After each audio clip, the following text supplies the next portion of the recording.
Gusto mong magtayo ng laundry business pero ayaw malugi? Ito ang 3 common mistakes na dapat mong iwasan bago ka magsimula.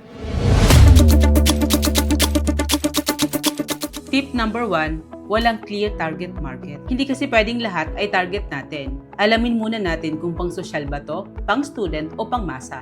Dahil iba-iba ang presyo, serbisyo at location depende sa target natin. Tip number 2, masyadong mura ang pricing. And yes, gusto nating makipagsabayan. But don't forget may cost rin tayo tulad ng electricity, water, manpower, at detergent. Kung sobrang baba kasi ng presyo natin, baka di tayo kumita. And lastly, tip number 3, hindi inaaral ang location.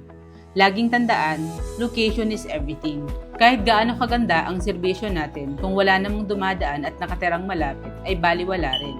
Kaya dapat accessible at visible ang laundry shop natin. Kaya kung seryoso ka sa laundry business, iwasan mo ang mga ito para hindi masayang ang puhunan mo. Pero para mas mag-guide ka ng tama sa negosyong to, choose Seb Equipment. Follow us for more tips on starting and growing your laundry business. Because here at Seb, your business, our expertise.